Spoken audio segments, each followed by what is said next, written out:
Les pollutions marines sont d'abord une situation de fait. C'est tout, la pollution marine, sauf un phénomène simple. Elle est définie par la Commission océanographique internationale de l'UNESCO. C'est l'introduction, directement ou indirectement, de substances ou d'énergie dans l'environnement marin, qui vont entraîner des effets délétères, parmi lesquels les dommages aux ressources biologiques évidemment, les dangers pour la santé humaine, les entraves aux activités maritimes, y compris les pêcheries, la détérioration des qualités de l'eau de mer pour son utilisation, la nôtre, et aussi la réduction des possibilités dans le domaine des loisirs. Il y a 3 formes finalement de pollution. La pollution chimique, après déversement de substances chimiques, métaux lourds, détergents, hydrocarbures, biocides.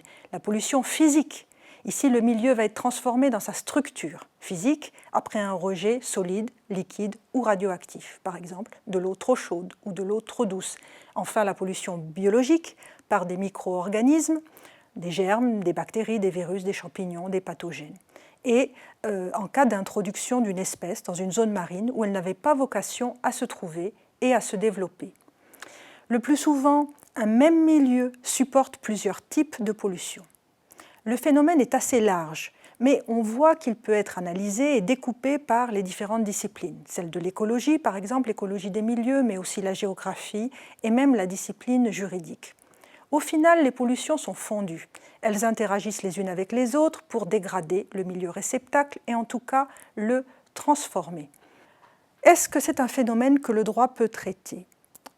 Oui, mais les 2 réponses que je vais donner se neutralisent, sans être tout à fait contradictoires. D'abord, nous avons des analystes scientifiques de la santé du milieu marin et des juristes qui ont été soucieux d'appréhender par le droit les atteintes au milieu marin. On a donc utilisé le droit pour prévenir l'apparition des dommages écologiques en limitant les risques de survenance des pollutions. On a utilisé le droit également pour apporter une sanction, pour permettre une dissuasion des comportements qui dégradent et assurer une réparation. Mais nous avons aussi des causes juridiques au fait que les océans du XXIe siècle soient à ce point sous pression anthropique. C'est le droit national, celui qui s'applique activement au territoire terrestre, au littoral et sur la côte, qui a permis l'émission des pollutions telluriques.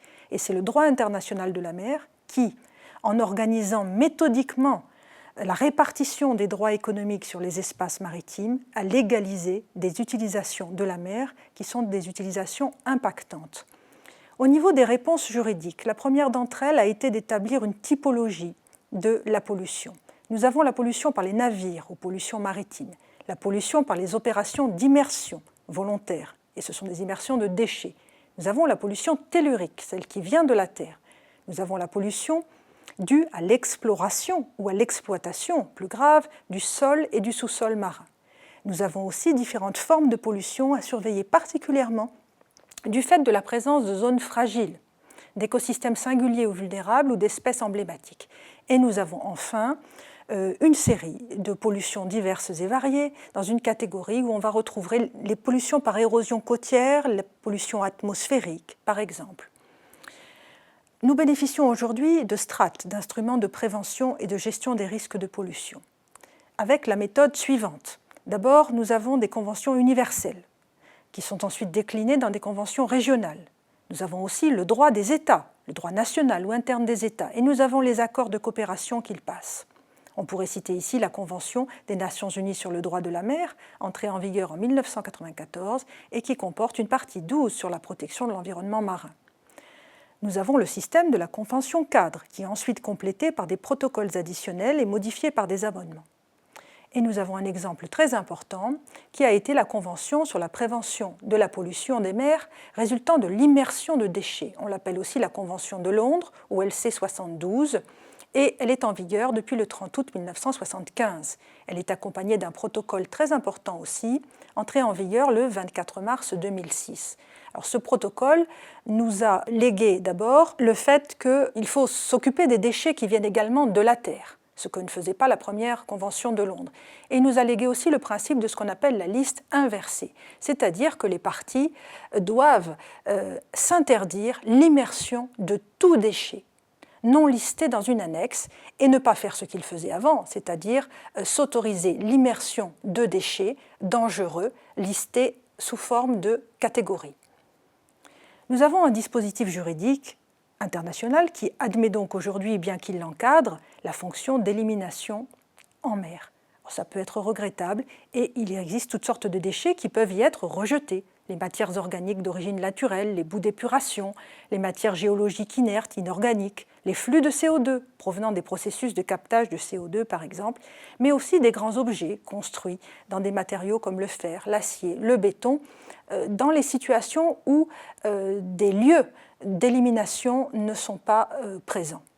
Le dispositif juridique définit mieux aussi certains objets, sources de pollution, comme les épaves.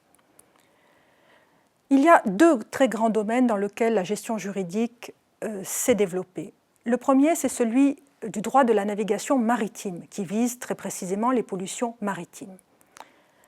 Nous avons ici trois éléments. D'abord, des conventions internationales pour l'exercice des activités maritimes. Deuxièmement, des recommandations de l'Organisation maritime internationale. Elles sont très importantes puisqu'elles rapprochent la réglementation et les usages techniques de la navigation. Elles encouragent donc des normes aussi élevées que possible sur la sécurité maritime. Nous avons aussi des États, comme les USA ou des organisations comme l'Union européenne, qui disposent d'un corps de règles en matière de sécurité maritime et portuaire en tout cas, qui sont plus sévères que l'OMI, et c'est tout à fait possible. Du côté du droit de l'environnement marin, le programme des Nations Unies pour l'environnement et le programme d'action pour les mers régionales sur les océans, elles sont au nombre de 18, à développer toute son action avec des conventions dédiées. Et on doit rajouter aussi d'autres conventions environnementales, comme la convention de Minamata sur le mercure de 2013, en vigueur depuis le 16 août 2017. Si on se concentre sur une des conventions mers régionales, ce serait peut-être sur la Convention pour la protection du milieu marin et du littoral de la Méditerranée. C'est la Convention de Barcelone, avec 21 États bordiers de la Méditerranée, 22 parties, dont 8 États de l'Union européenne et l'Union européenne elle-même. Elle est accompagnée de 7 protocoles qui forment un système complexe, le système de Barcelone. Sur ces 7 protocoles, 5 sont consacrés à la lutte contre des pollutions marines. Si on regarde maintenant les planifications, sauf comportements illégaux ou dissimulés, l'activité polluante ne se réalise pas hors de la connaissance de l'État et hors de contrôle du droit. L'État est informé, il a attribué ces espaces. On voit donc des emprises spatiales, fixes ou mobiles, qui se développent du trait de côte jusqu'à l'océan. On a cru que les pollutions diffuses ne modèleraient pas les écosystèmes marins. Des règles pour l'aménagement de ces espaces, qui exportent des risques vers les milieux, sont aujourd'hui de plus en plus nécessaires. Nous avons de nouveaux concepts comme la planification spatiale marine. D'autres sont discutés actuellement dans un cadre onusien. Ce sont ce qu'on appelle les instruments de gestion par zone pour les sites de haute mer.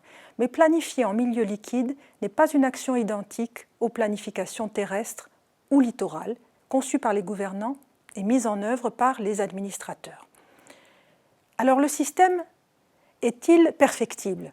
Oui, bien sûr. Mais il faudra mieux évaluer les failles de la gestion juridique des pollutions marines.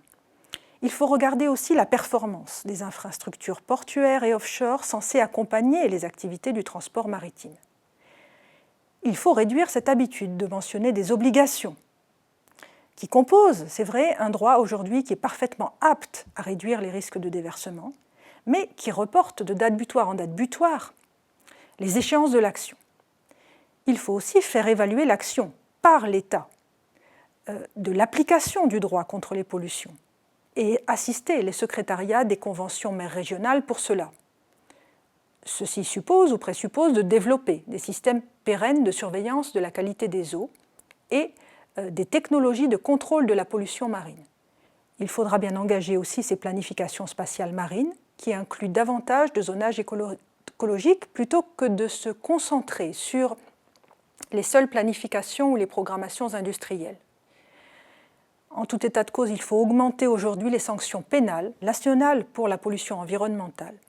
Et il faut bien sûr compresser les émissions à la source, les émissions anciennes comme le problème des métaux lourds ou les émissions nouvelles comme les plastiques, les flux de CO2, etc.